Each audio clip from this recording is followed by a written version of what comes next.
3일째 아직 안 끝났는데 이단에 대한 내용을 보겠습니다.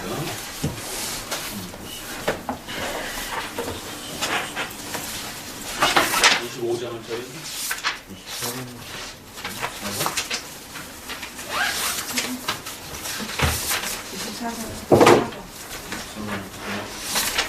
자, 2단의 3일체와 관련해서 2단은 크게 두 가지가 있다고 그랬죠. 대표적으로 종속론을 주장하는 아리우스파가 있어요. 아리우스파라고 하는 것은 예수님이 피조물이라고 주장하는 거죠. 성부 하나님만 신성을 가지신 유일한 하나님이고 성자와 성령 하나님은 피조물, 하나님이 만드신 존재라는 것이죠. 동일하지 않다라는 거예요. 신성에 있어서. 하나님보다 낮은 등급으로 이렇게 어떤 등급을 나눠서 자꾸만 이렇게 하나님을 이해하려고 하는 것. 그 다음에 성령을 어떤 에너지, 힘 이런 것으로 이해하는 것. 오늘 신비주의자들이 성령을 막 무슨 에너지라든가 어떤 그 기운처럼 막 이렇게 성령을 받으면 막 쓰러지고 막 이런 행위들도 사실은 이런 아리우스적인 성령 피조수 기계론자들이라고 이렇게 표현하기도 하고요. 성령 피조설자들이라고 이렇게 표현해요. 성자와 성령이 만들어진 어떤 특수한 존재다 이런 거라는 거예요. 특수한 힘이다. 특수한 어떤 그 능력을 가진 자다 이렇게 표현을 하는 것이죠. 또 하나는 구약은 성부, 신약은 성자, 오늘날은 성령의 모습이다. 그래서 성부, 성자, 성령의 모습으로 시대마다 이렇게 하나님이 이렇게 모습이 변한다. 모양이 변한다. 그래서 양태론이라고 표현하죠. 큰 가지로는 이렇게 크게 두 가지 단이 가장 대표적인 이런 시입니다라고 말씀을 드렸고요. 그래서 한 하나님을 너무 강조한다든가 또 삼위 하나님을 너무 강조한다든가 이런 쪽으로 이렇게 치우치면 역시 그것도 이단이 된다라고 말씀을 드렸어요.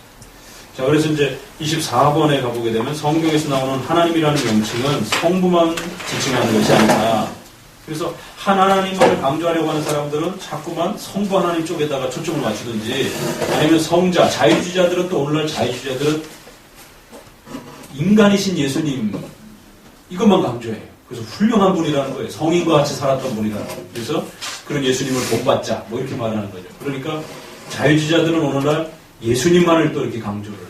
오늘날 신비주의자들은 어떤 성령의 폭발적인 이런 사역 이런 또 그러니까 하나님 가운데 한 분 하나님만 또 이렇게 강조하는 이러한 치우침들이 있다는 거죠. 특별히 성부 하나님만을 강조하는 자들은 성경에서 나오는 하나님이라는 표현은 성부에게 해당되는 것이다. 이렇게 또 주장하기도 한다는 거예요. 그러나 우리 항상 조심하셔야 되는 것은 하나님 이렇게 표현 나오면 그건 삼일체 하나님으로 이해하셔야 되는 거예요.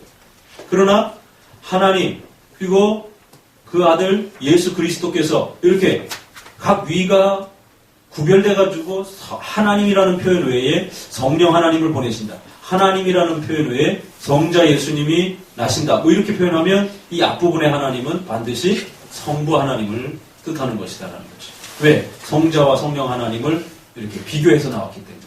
그러나 그런 거 설명 없이 그냥 하나님이 여호와께서 우리에게 말씀하셨다, 행하셨다. 이럴 때는 항상 삼위일체 하나님으로 이해하셔야 된다는 거죠. 용어성에 이런 주의함들이 필요하다라고 이렇게 표현합니다. 자, 54번 뒤에 읽어봅시다. 243페이지 54번 각주 이렇게 더너 표시되어 있는 54번 우에서 읽어봅니다. 그리스도께서 육신으로 오신 그때부터 하나님의 아들이라고 부르는 것은 그가 권세전에 성부로부터 나신 영원하신 것입니다. 이외에서 뿐만 아니라 그를 하나님과 연합시키기 위해 모자의 육격과 직책을 취하셨다는 사실을 또 드러났다. 그 예수님과 관련해서도 예수님이 육신으로 오셨을 때 하나님의 아들이라고 강조하는 표현도 있지만 그렇다 할지라도 그것은 중보자의 위격과 직책을 취하셨다라는 우리를 위하여 이 땅에 구원의 사역을 위해서 오셨다라고 하는 그런 의미를 강조하려고 하는 것이지 창세 전부터 예수님이 하나님이 아니다라는 표현은 아니라는 거예요. 그러니까 비록 표현이 이렇게 어떤 설명을 하기 위해서 제한된 표현을 쓰더라 할지라도 항상 성경에서 말하는 하나님은 구약이나 신약이나 오늘날이나 성부, 성자, 성령, 삼위 하나님이 항상 역사하시는 걸로 이렇게 이해해야 된다는 거예요. 어느 때는 성부만 역사하고 어느 때는 성자만 역사하고 이런 방식으로 이해하면 안 된다는 거예요. 그러나 성경에 그런 표현들이 비슷한 표현들이 있다라는 거예요. 그건 왜 그러냐면 그 사역을 좀 더 강조하기 위해서 그런 표현을 쓴 것이지 그 존재와 관련해서 그런 표현들은 항상 존재하고 계시는 어제나 오늘이나 동일하시다. 우리 복음성가에서도 불렀던 것처럼. 그래서 항상 하나님 어떤 설명 없이 하나님 여호와 그러면 성부 성자 성령 하나님을 다 통틀어서 그렇게 표현하는 것임을 놓치지 말아야 된다는 거예요. 자, 이사야 244페이지 그 위에서 이사야 같은 데 보면은 나 외에는 다른 신이 없다. 44장 6절 이사야의 말을 다만 성부에게만 적용하는 것으로 이해한다면 그렇게 하면 안 된다는 거예요. 그러니까 그런 표현이 있을 때는 그 이제 삼일체 하나님과 다 관련된 표현을 이렇게 이해해야지 나 외엔 다른 신이 없다. 이랬으면 그는 성부만 신이고 나머지는 신이 아니고 이런 식으로 이해하면 안 된다는 거예요. 그건 삼일체 하나님 외에는 다른 신이 없다. 이런 식으로 이해해야 된다는 거예요.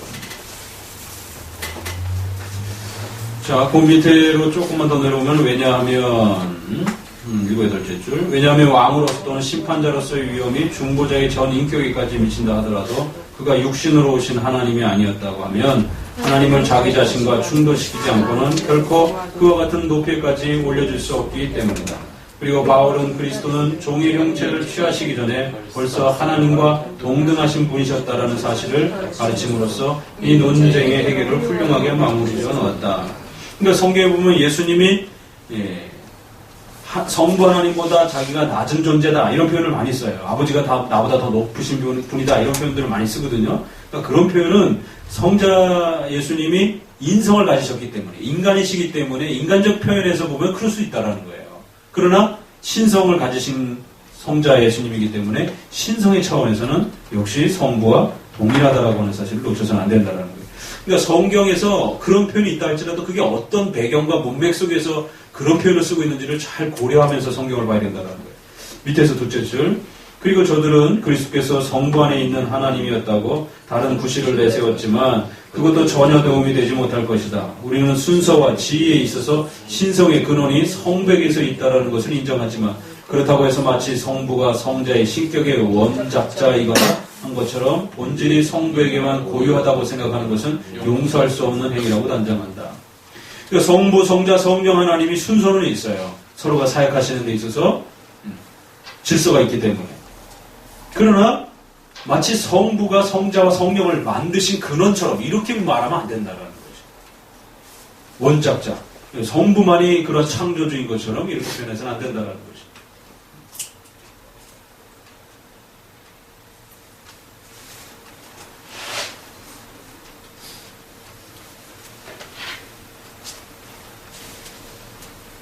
자, 밑에서 쭉 내려오셔서 셋째 줄 밑에서 즉 그리스도는 성부 밑에서 교사의 임무를 수행하셨기 때문에 성부에게 하나님의 이름을 돌려주셨는데 이것은 자신의 신격을 폐지하기 위해서가 아니라 우리들로 하여금 점차 그것을 인식시키기 위해서였다는 점이다.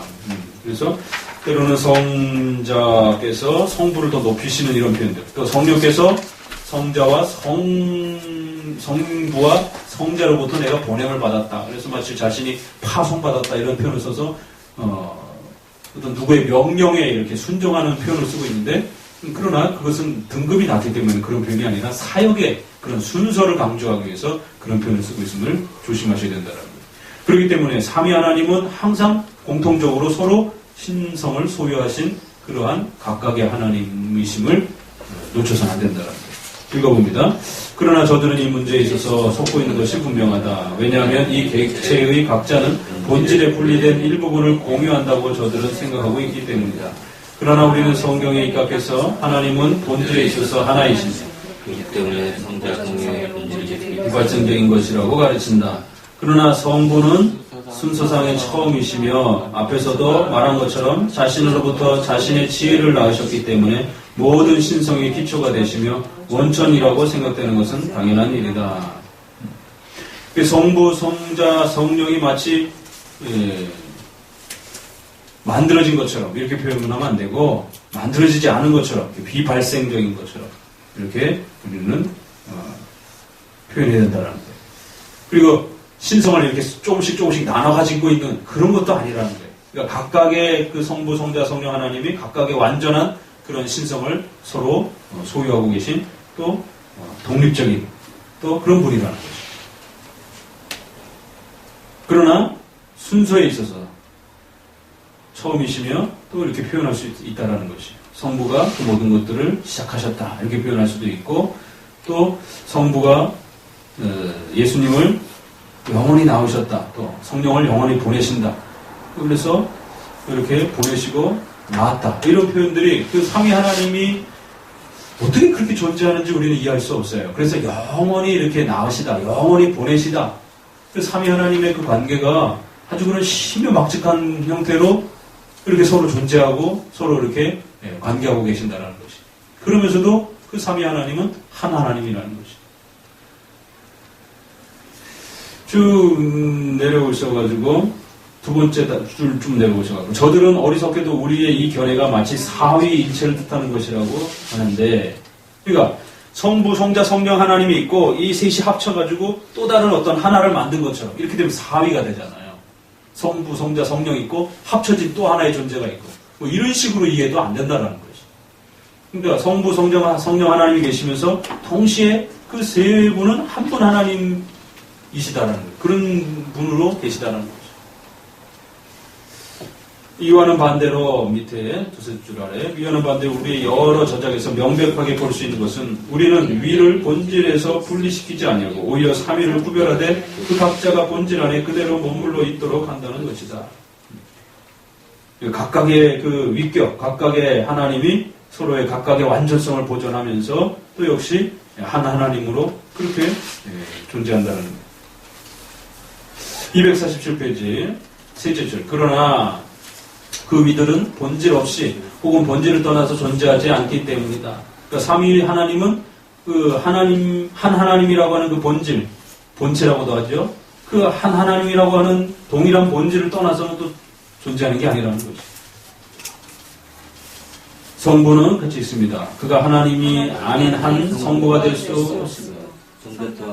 하나님이 아닌 한 성자가 될 수 없기 때문이다. 그러므로 신격은 절대적인 의미에서 자존하시다고 우리는 고백한다. 따라서 우리는 성자가 하나님이기 때문에 자존하신다고 고백하는 것이요. 그의 위에 관해서는 그렇게 말하지 않는다. 실로 그가 성자인 이상 우리는 그가 성부로부터 오셨다라고 주장한다. 이와 같이 그의 본질에는 기원이 없으나 그의 위의 근원은 오직 하나님 자신이다.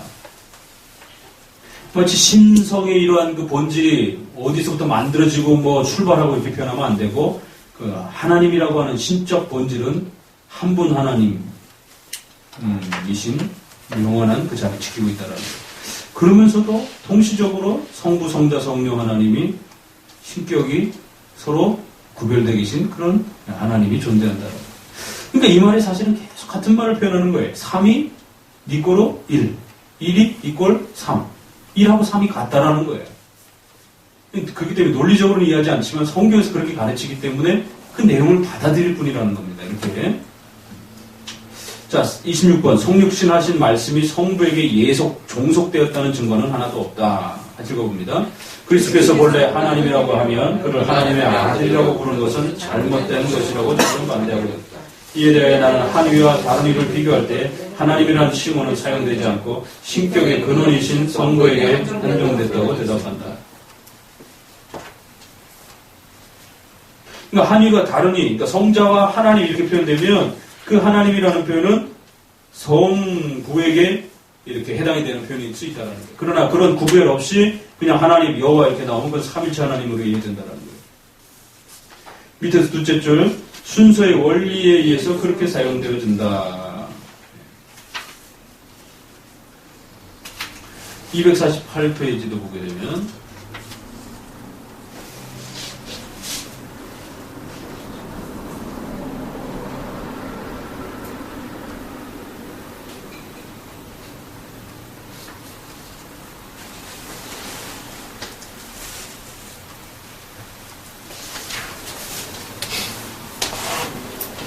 두 번째 단락. 그러므로 그리스도께서 중보자의 인격으로 하나님께 말씀하실 때에는 언제나 자기에게도 속하는 그 신격을 하나님이라고 하는 이 명칭하에 두셨던 것이라고 우리는 주장하지 않으면 안 된다.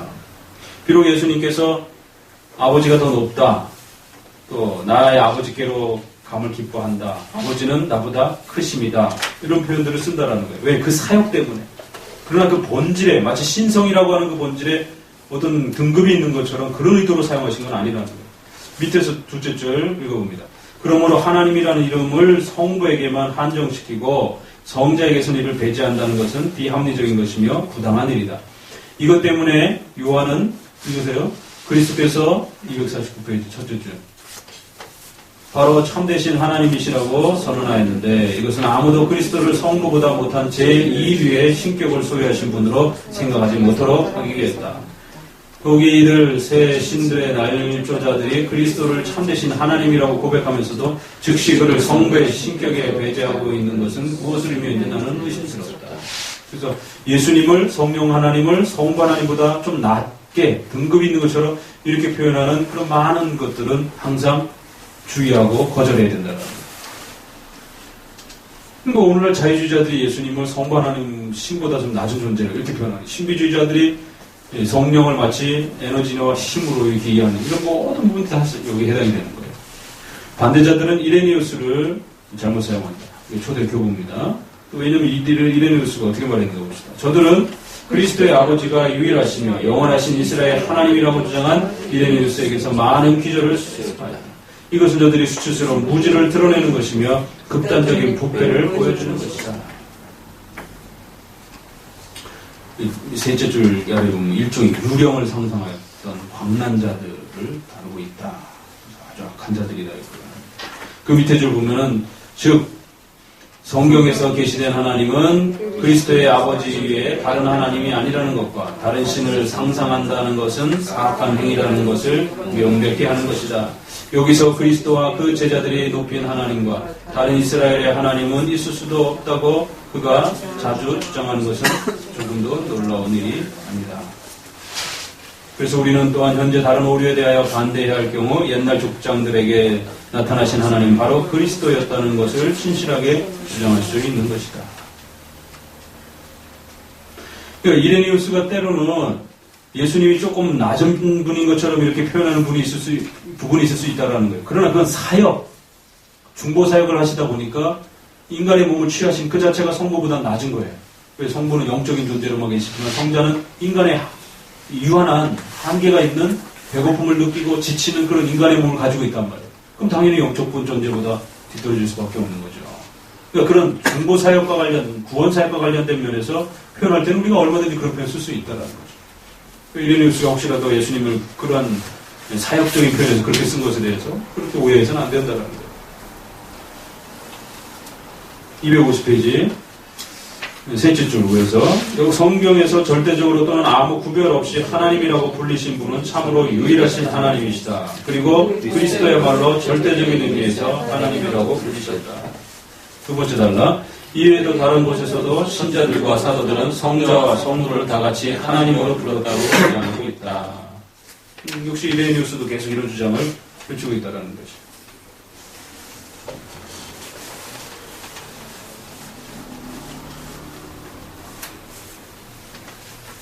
그 단락 밑에서 넷째 줄 그러므로 그리스도 자신은 성부와 함께 살아있는 자의 하나님이시다라고 기록하고 있는 것을 우리는 읽게 된다. 이레니우스도 분명히 이렇게 예수 그리스도께서 성부 하나님처럼 동일하게 신성을 가지신 하나님이시다라고 분명히 표현하고 있다는 거죠. 자, 터툴리안도 역시 중요한 인물인데 터툴리안은 고대 시대의 초대교회 때 삼위일체라고 하는 이 단어 자체를 완성한 분입니다. 이 단어를 가지고 신학적으로 완성을 시킨 분은 어거스틴이고 이 단어 자체를 트리니티라고 하는 이 단어를 만드시고 그를 구성한 분이 이 터툴리안이라는 분입니다. 터툴리안을 인용하는 것 또한 아무 소용없는 일이다. 왜냐하면 251페이지 셋째 줄부터 읽어봅니다. 251페이지 하나님은 유일하시되 그의 말씀은 분배 혹은 섭리에 의해 존재한다는 것이 터툴리안의 길이다. 하나님은 있어서 유일하심에도 불구하고 그 다른 분배의 지배를 하나님으로 되어졌다는 것이다. 자기가 존재하되 그것은 사실에서가 아니라 형식에서가 보고 본체에서가 아니라 형식에 있어서가 아니라 본능에 있어서가 아니라 그런 것이다.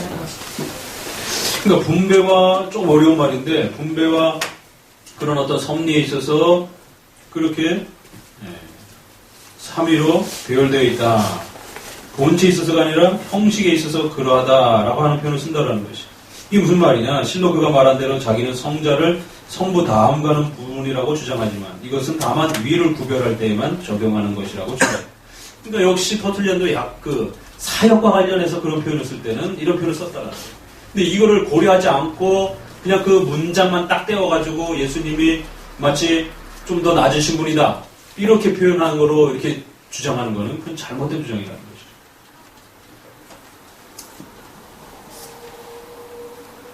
중간쯤에 그리고 토툴리아는 성부 위에는 다른 하나님을 인정하지 않지만 그러나 다음 규절의 설명에서 볼 수 있는 대로 그는 성부 위에 다른 하나님을 부정한다 해서 성자에 대해 배타적으로 말하는 것이 아니며 또한 위의 구별에 의한 하나님의 단일성이 파괴되는 것이 아니라고 설명하고 있다. 그리고 그의 일관된 의도에서 우리는 쉽게 그의 말의 의미를 추단할 수 있다. 왜냐하면 그는 프락세아스를 반대하여 하나님은 삼위로 구별되지만 이것은 하나님을 한 분 이상으로 만드는 것도 아니요. 그의 단일성이 분할되는 것도 아니라고 논쟁하고 있기 때문이다. 그리고 그리스도가 성부와 동일한 존재가 아닌 한 하나님이 될 수 없다고 프락세아스가 거짓된 주장을 하고 있기 때문이다.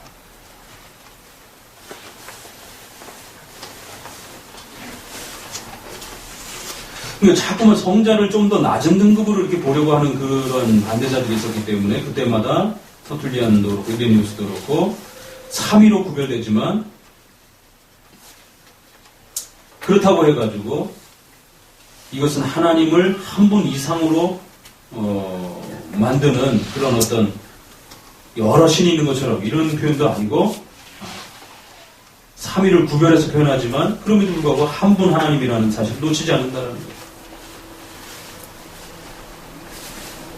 그 한 하나님의 이 단일성이 마치 이렇게 쪼개져서 나누어져 있는 것처럼 우리가 언뜻 생각하게 되면 이 피자처럼 피자의 세 조각처럼 동그라미 한 판, 피자 한 판을 동그라미 이렇게 3등분으로 나눈 것. 이게 삼일체에 대해서 가장 많은 오해예요, 이게. 그래서 그림으로도 표현할 수 없다는 겁니다, 이게. 마치 원 안에 작은 원이 3개가 있는 것처럼 이런 식으로도 표현 안 되는 것이고 큰 원을 셋으로 3등분한 그런 식으로 표현할 수도 있는 것도 아니고 그러니까 자꾸 너무 도식적으로 이렇게 끌고 가려고 애쓰지 말라는 거예요. 오히려 그렇게 되면 더 위험해진다는 거예요.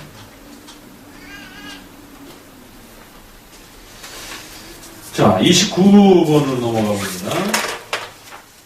교회의 인정을 받은 학자들 모두가 삼일체 교리를 확장하였다. 읽어봅니다. 그리고 고대 교회의 저서들을 열심히 비교하는 사람이라면 오늘 이레네스의 스승이 그를 그렇게서는 사람들의 사상과 조문을 따르며 순교자 저스틴은 아주 먼 고대 교회의 인물 가운데 한 사람이지만 여러 점에서 우리를 지지한다. 저스틴과 다른 사람들이 그리스도의 아버지를 유일하신 하나님이라고 부른 데에 대하여 저 사악한 사람들은 반대할 것이다. 힐라리는 이와 똑같은 주장을 하였으며 영원성이 성부 안에 있다고 한층 더 예리하게 역설하였다. 굉장히 유명한 분들이에요. 다 이레니우스, 저스틴, 터툴리안, 힐러리가 아니라 힐라리예요. 힐러리는 미국 국무장관이고 힐라리.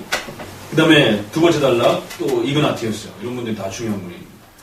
이그나티우스의 말을 인용하는 것은 중요한 일로 생각한다면 저들은 사순절과 그와 비슷한 여러 가지 부패한 것들에 관한 법칙들을 만들어냈다고 증명해야 된다.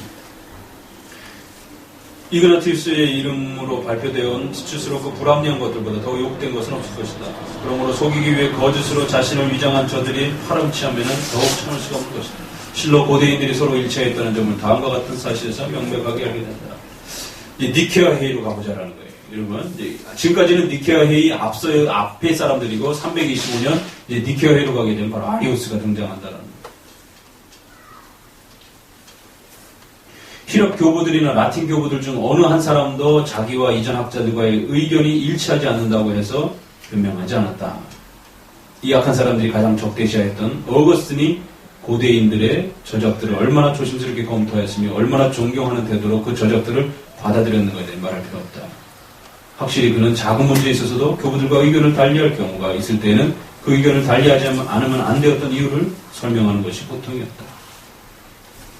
그러니까 어떤 부분들은 약간의 차이가 있을 수 있다는 거예요. 그러나 그 차이들을 아주 세밀하게 설명하고 이해시키려고 했다는 거예요. 대부분은 이게 공통적이었다는 거죠. 그러니까 우리 개혁교회의 이 신앙이 객관성이 있다는 게 바로 이런, 여러분들이 직접 이러한 어거스틴의 글을 읽지는 못할지라도, 힐러리라든가 터툴리안의 글을 읽지 못할지라도 적어도 그거를 정리해놓은 칼빈의 글을 읽을 수는 있잖아요. 그렇죠? 그러면 아하, 우리 교구의 분들이 삼위일체를 이런 식으로 이해했구나. 그러면 오늘날 순복음교회가 아무리 크고 아무리 교세가 힘이 있어도 그런 식으로 구약의 성부, 신약의 성자, 오늘날은 성령 하나님, 이래서 마치 삼일체 하나님이 구분되어가지고 역사하는 것처럼, 그래서 모양이 여러 얼굴인 것처럼 이렇게 주장하는 건 건전한 삼일체가 아니라는 거죠. 교회가 아무리 커도. 왜? 그건 고대 교회가 그렇게 말한 적이 없다라는 것이죠. 오히려 고대 교회로부터 이단으로 정죄받았던 분파가 오히려 그렇게 주장했던 것을 우리는 객관적으로 더 훨씬, 왜 개혁교회가 더 객관적이고 개혁교회가 그 사도들의 신앙을 가장 잘 지켜왔다라고 감히 그렇게 말할 수 있느냐? 오죽하면 칼빈주의 하나님만이 유럽을 종교개혁을 통하여 구원하셨다, 이렇게까지 표현하는 거예요. 로마 카톨릭의 하나님은 유럽을 부패게 만들었다. 하나님을 어떻게 이해하느냐에 따라 하나님에 대한 내용이 다르기 때문에 WCC가 말하는 하나님은 우리 기독교가 말하는 하나님하고 다른 것처럼 감히 어떻게 그렇게 말할 수 있느냐? 이렇게 사도들로부터 이어진 그러한 교회의 역사와 이 자료들 속에서 그 내용을 그대로 이어가서 가르치기 때문에 그렇다라는 거죠.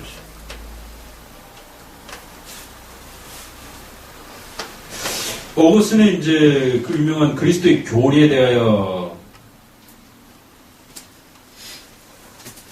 라는 저서 일본의 성부의 안에 단일성이 있다고 주장하였다. 이제 쭉 보면, 그러나 그는 다른 곳에서 이와 같은, 읽어보세요. 비난으로부터 자신의 입장을 해명하여 성부는 아무것도 나오지 않기 때문에 모든 신격의 시작이라고 불렀다. 그리고 분명히도 그런 하나님의 중에 특별히 성부에 불른다고 주장했다. 왜냐하면 그 시작이 성부로부터 나오지 않는 하나님의 단일한 성부였기 때문이다. 그러니까 성부 하나님이 시작이요 그 근원이다, 이런 표현을 쓴단 말이에요. 그렇다고 해서 성부 하나님만 신성을 가지신 존재다, 이렇게 표현하는 건 아니라는 거예요. 왜? 성부 하나님이 존재하셔가지고 성자와 성령을 만들고 낳고 이렇게 하신 그런 방식이 아니라, 성부 하나님이 계시면서 그 하나님이 어떤 방식으로는 알 수 없지만 영원히 성자와 성령 하나님이 그렇게 나오시고 보냄을 받으시면서 성부 하나님으로부터 그렇게 함께 시작되셨다라는 거예요. 그렇게 계셨다라는 거예요. 그러니까 우리가 이 시간, 창조 이후의 시간, 이런 거를 우리가 논의하는 게 아니라 창조 전의 내용을 설명하는 거기 때문에 그 논리적으로 설명하기는 굉장히 어렵다라는 거예요. 그러니까 성부가 시작이라면 그 성부가, 그러니까 성부와 성자, 성령 하나님이 동시에 이렇게 짠 하고 이렇게 존재하고 계셨던 거, 이렇게 표현하면 편할 텐데 그런 게 아니라 성경에서는 어떻게 표현하냐면 성부 하나님이 계시고 그 성부 하나님이 영원전에 영원한 방식으로 성자 아들 예수 그리스도를 낳으셨다라는 거예요. 인간이 하는 것처럼 어머니 뱃속을 통해서 이렇게 낳는 건 아니에요. 성부는 영이시기 때문에 중성이잖아요. 남성 여성이 아닌 어떤 방식으로 낳는지는 알 수 없어요. 그러나 아무튼 그렇게 성부로부터 성자가 영원히 이렇게 나오신 거예요. 그래서 영원이라고 하는 걸 쓰는 거냐면 시작과 끝의 시간을 구별할 수 없기 때문에 저 영원 전에 어느 그 시간이 없던 그 시절에 성부로부터 성자가 그렇게 나으셨다. 태어나셨다. 근데 우리가 태어나다, 낳다 이런 말을 쓰기가 조심스러운 게 부모가 아이를 낳다.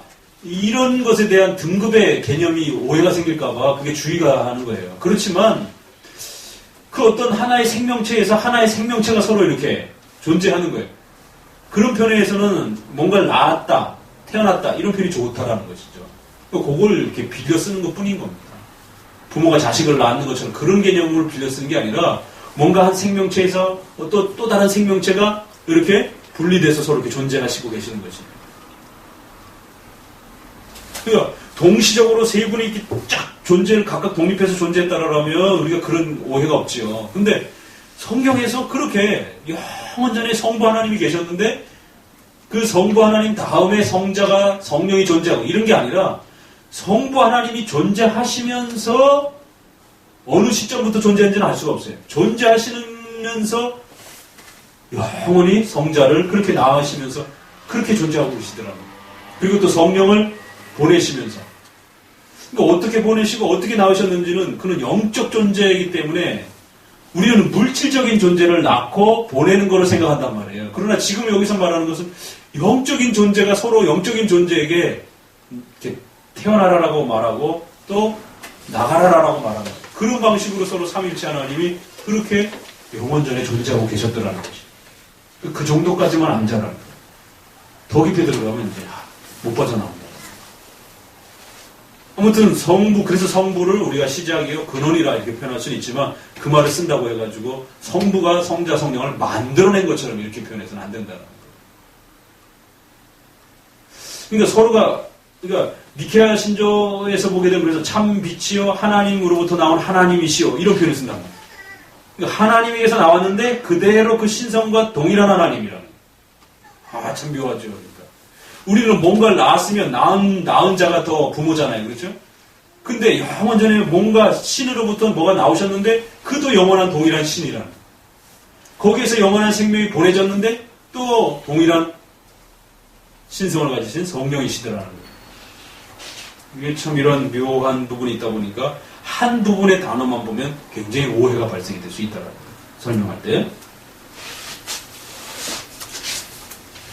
자, 66번 각주 한번 봅시다. 전원 읽어보세요. 맨 아래. 253페이지. 253페이지. 이거일까요? 66. 삼위에는 동일한 영원성과 동일한 권능이 속한다. 성부 안에는 단일성이, 성자 안에는 동등성이, 성령 안에는 단일성과 동등성의 조화가 있다. 이게 어거스틴의 말이에요. 근데 쉽지는 않은 얘기죠, 그죠? 그러나 놓치지 말아야 될 것은 목사님이 얘기했던 그 표현만 잊지 않으면 돼요. 그래서 기독교 강요를 자세히 차분히 잘 읽는 게 처음엔 중요합니다. 그걸 목사님이 어려운 표현을 좀 도와주고 하면서 설명하기도 벅차요. 일단 내용이 많기 때문에. 일단 그 내용을 잘 이해할 수 있도록 이렇게 설명해주는 방식이라는 거죠. 그리고 이제 두 번, 세 번째 기독교 강의를 배울 때는 이제 이런 좀 주제별로 이렇게 정리돼서 이렇게 좀 소개하고 이러면은 훨씬 더 이해하기 쉬워요. 그러나 1차 처음 읽을 때는 그 표현 자체도 어렵고 또 고대의 그 논문들 속에서 나온 표현들이기 때문에 그것도 또 어렵고 그래서 그걸 이해하고 읽을 수 있도록 설명을 해줄 필요가 있는 거예요. 그러니까 지금 목사님이 계속 반복하는 그것만 잊지 않으면 그걸 설명하기 위해서 신학적 용어를 이렇게 덧붙여 쓴 거예요. 삼위에는 동일한 영원성, 어느 한쪽이 등급이 있다고 생각하면 안 된다는 거예요. 서로가 다 동일한 영원성을 갖고 계신 것으로 이해해야 되고 동일한 권능을 가지고 있는 것으로 이해해야 된다는 거예요. 그러나 성부는 성자 성령을 그렇게 낳으시고 보내시는 그러한 근원적 존재로 설명이 되기 때문에 단일성, 뭐라고 표현해야 돼요? 시작성, 근원성 이런 건 있다라는 거예요. 성부에게. 그리고 또 성자 안에는 성부로부터 나오셨지만 동등하다라고 하는 동등성을 우리가 잊어버리지 말아야 되고, 그리고 성령은 성부와 성자로부터 보내주셨기 때문에 이 둘 단일성과 동등성에 역시 뒤처지지 않는 그런 또 조화, 동일함을 놓치지 않으면 충분히 이해가 되는 것이다라는 것이죠. 그러니까 결국 한 하나님, 삼위 하나님. 그랬을 때 지금 우리가 삼위 하나님 쪽에 대한 설명을 조금 더 보강해서 설명을 받는 것이. 그랬을 때 삼위 하나님을 설명할 때는 자 이제 마지막 정리입니다. 삼일체 끝납니다. 이제 한 하나님과 삼위 하나님을 균형 있게 주장해야 된다는 거예요. 한 하나님을 주장하는 것은 굉장히 쉬워요. 그런 면에서. 그러나 삼위 하나님을 등급을 차이를 주지 않으면서도 어떻게 잘 설명할 것인가? 이게 굉장히 중요하다는 거예요. 삼위 하나님을 설명하는 부분에 있어서. 그럴 때는 반드시 삼위 하나님이 동등하시다라고 하는 서로의 신성의 영원성의 동등하심을 놓쳐서는 안 된다. 이걸 놓치면 등급으로 이해를 하게 됩니다. 그래서 삼위 하나님을 우리가 표현하더라도 성부, 성자, 성령 이렇게 표현할지라도 신격의 동등성, 신성의 동등성은 놓치지 말아야 된다는 거예요. 그러면서도 성부, 성자, 성령은 동등한 것과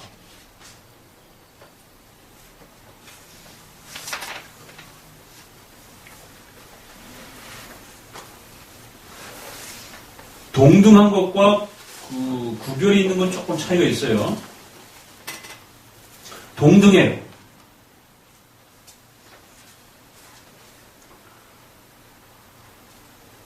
그렇다고 해서 구별이 없는 건 아니에요.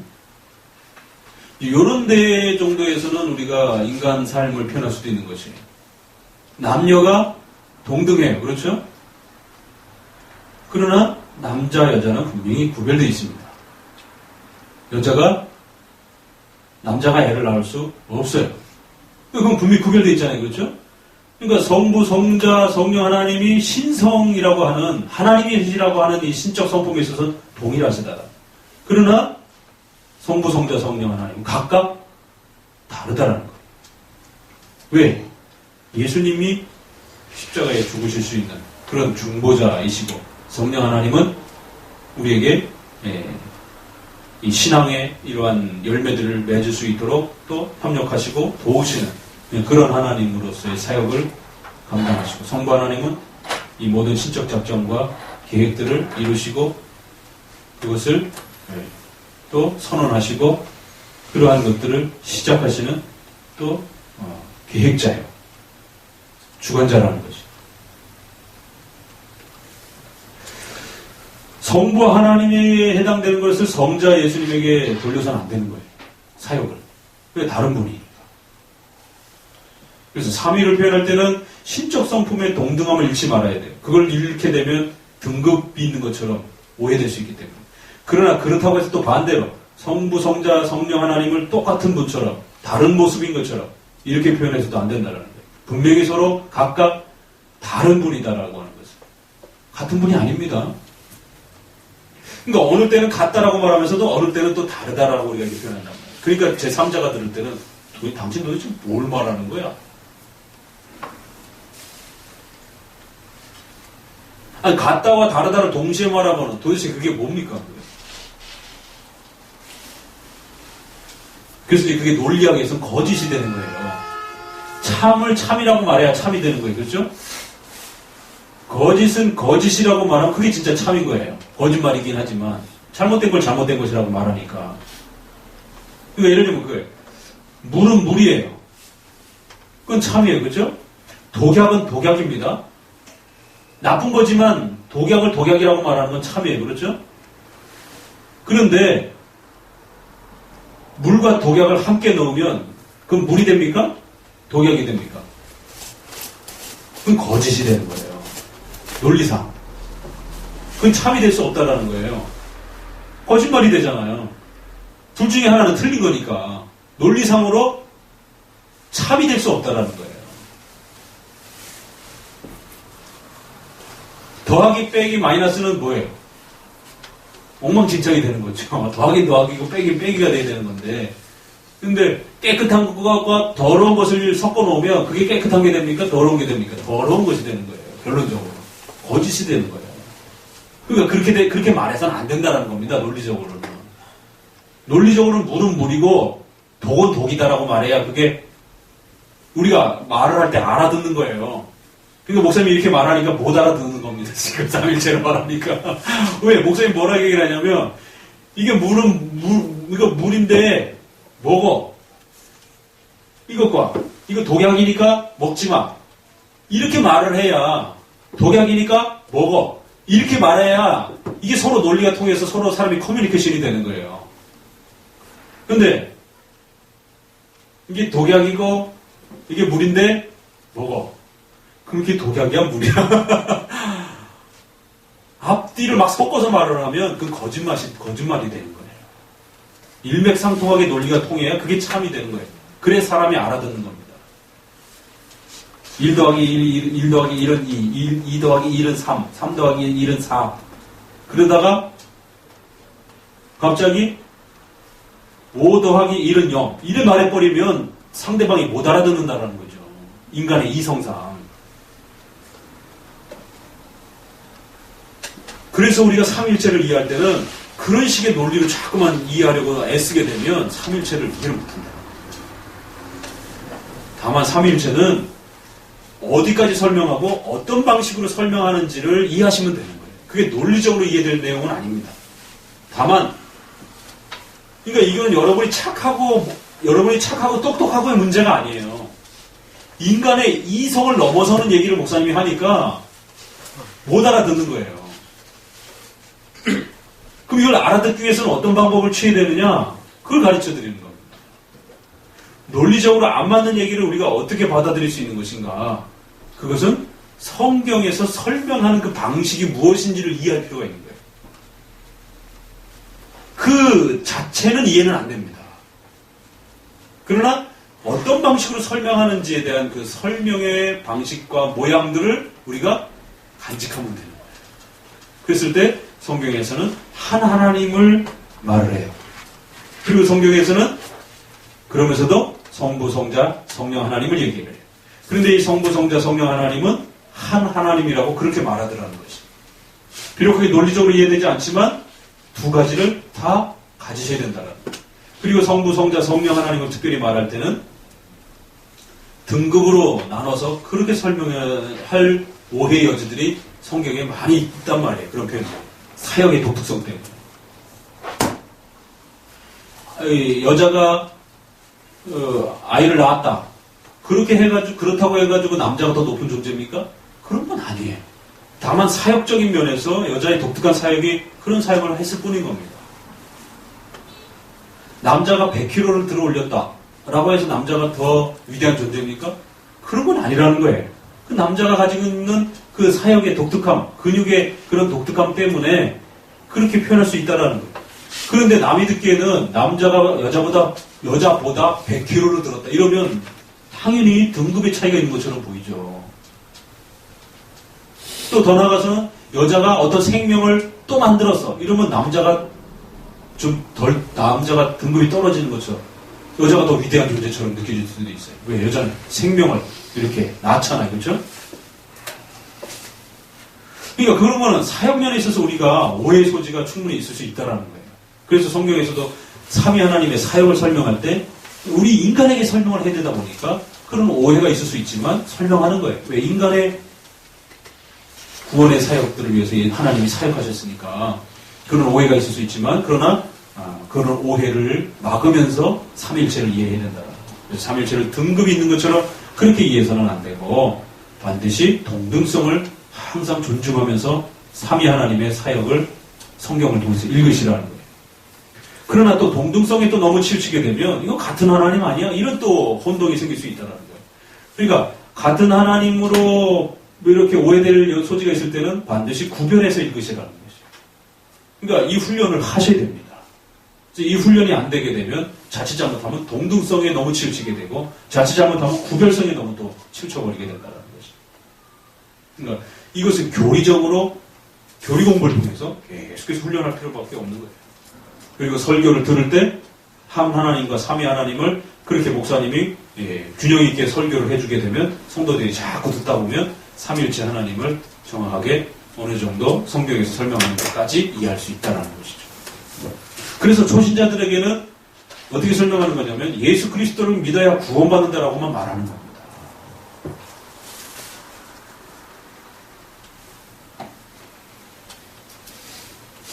복음의 가장 핵심적인 것만 전달해 주는 것이에요. 그리고 이제 적어도 세례받을 정도가 되면 이제 교회의 정식 회원으로서 들어오는 것이기 때문에 이제 삼위일체의 체계적인 이런 틀을 가르칠 필요가 있다는 것이죠. 그러나 복음을 전하는 이러한 짧은 이런 시간에 우리가 기독교를 설명해야 되고 이럴 때는 예수 그리스도를 소개하는 거예요. 왜? 삼위 하나님 사역 속에서 예수 그리스도가 가장 전면에 나타나 계시기 때문에 예수 그리스도를 통해서 성부와 성령을 우리가 이해하고 만나는 거기 때문에. 자, 254페이지 마지막으로 읽어봅시다. 위에 사탄은 온갖 궤변으로 이 교회에 대한 순수한 신앙을 왜곡 또는 모호하게 하려고 했는데 이제 나는 이와 같이 사탄의 일체의 궤변을 충분히 물리쳤다고 경건한 독자들의 인정해 주기를 바랍니다. 마지막으로 독자들이 자신의 호기심을 제어하고 필요 이상의 복잡하고 골치 아픈 논쟁들을 분별 없이 추구하지만 않는다면 이 교회의 전체 내용은 충실하게 설명되었다고 나는 믿는다. 그래서 너무 깊이 들어가게 되면 나는 교회의 건덕을 열망하기 때문에 별로 유익이 없다는 등과 독자들에게 무익한 고통을 주는 그런 일들에 대해 아예 손을 대지 않는 것이 좋을 것이다. 밑에 셋째 줄 읽어봅니다. 실로 발생의 계속적인 행위를 상상한다는 것은 어리석은 일이다. 왜냐하면 하나님께서는 영원부터 삼위가 존재하고 있음을 분명히 하기 때문이다. 그럼 도대체 성부가 성자를 창조 전에 어떻게 영원히 나오셨지? 이거 자꾸 묵상하지 마시라는 거예요. 그럼 한두 끝도 못하라는 거예요. 영적인 존재가 영적인 그러니까 바람이 바람으로 분리되는 걸 우리가 어떻게 이해할 수 있습니까? 자, 바람을 불었어요. 그럼 이 바람이 여기서 시작된 바람이 저기서 느끼는 바람하고 틀리잖아요. 그죠? 분산돼서. 그럼 바람이 어느 순간에 바람이 분리되고 저쪽에서 저쪽에서 같이 바람을 불어보자는 말이에요. 그럼 그 바람이 어떻게 합쳐지는지 우리는 전혀 보이지도 않고 느껴지지도 않고 확인할 수도 없는 거지. 뭐 연기처럼 이렇게 보여지게 만든다라면 조금 이렇게 합쳐지는구나 느껴질 수 있지만 공기가 그렇게 합쳐지는 부분에서는 조금 다른 성격이잖아요. 그런 것처럼 그보다도 더 뛰어난 영적인 그런 존재의 마음이 이해됩니까? 그러니까 여러분의 슬픈 마음과 여러분의 기쁜 마음이 여러분께 선명하게 구별이 됩니까? 울다가 웃으면은 엉덩이 뿔난다고 그러잖아요. 우리 인간의 마음의 선이 구분이 안 되는 거예요. 이제 내가 어디서부터 어디까지는 내가 이제 기뻐해야지, 내가 어디서부터 어디까지 슬퍼해야지, 이게 됩니까? 우울하기 시작하면 막 우울하다가도 갑자기 또 이렇게 즐거워지기 시작하고, 막 즐겁다가도 갑자기 막 마음이 별말 아닌데 이상한 말 딱 들으면 갑자기 마음이 확 다운이 돼서 침울해지기도 하고. 그러니까 마음이 섞이는 걸 우리가 이해할 수 없는 거예요. 그런 것처럼 잘못한 무익한 호기심에 빠져들게 되면 이 삼일체에 대한 부분은 더 이해하기 어렵다는 거죠. 그래서 적어도 교리에서 가르치는, 교리 문답에서 가르치는 이 정도의 정리, 우리 선조들이 가르쳤던 이러한 교리의 기본 틀 정도, 또 신앙 고백서에서 고백하는 그 정도만 이해해도 충분하다는 것이. 그럼 우리가 성경을 읽는데 어려움이 없다는 거죠. 그래서 성경에 하나님으로 표현할 때, 사회 하나님으로 표현할 때, 또 성부만 표현할 때, 성자만 표현할 때, 성령 하나님만 표현할 때 이렇게 다양하게 나와요. 그렇기 때문에 조심해야 된다. 어느 한쪽으로만 성경이 설명하면 괜찮은데 한 하나님으로도 표현하기도 하고 삼위 하나님으로 표현하기도 하고 한 성부, 성자, 성령 각각 하나님 한 분만 또 표현해서 설명할 때도 있어요. 오순절 같은 데 보면 성령이 임하시네, 그런 표현들이, 그럴 때 또 성령만 표현하잖아요. 그렇죠? 예수님의 사역을 또 설명할 때 예수님만 또 이렇게 중심돼서 사역을 하시기도 하시고. 아주 다양하게 이렇게 서로 균형적으로 이렇게 삼일체 하나님에 대한 표현들이 쏟아져 나오고 있기 때문에 우리가 그걸 교리적으로만 딱 정리를 하고 두고 있으면 혼동스럽지 않은데 이게 다양하게 막 구약과 신약 전체에서 막 복잡하게 설명이 되다 보니까 보는 사람의 중심에 따라서 한 하나님만 강조하고 성부만 강조하고 성령만 강조하고 이런 일들이 벌어진다.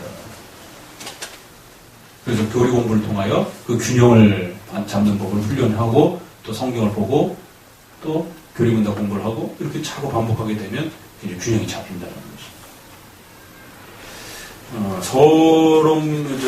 실론 부분에서 제일 어려운 부분을 그래서 했습니다. 13장.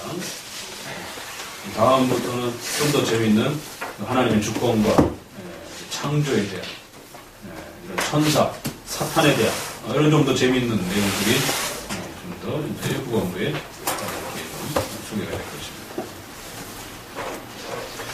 기도합니다. 하나님 감사를 드립니다. 오늘도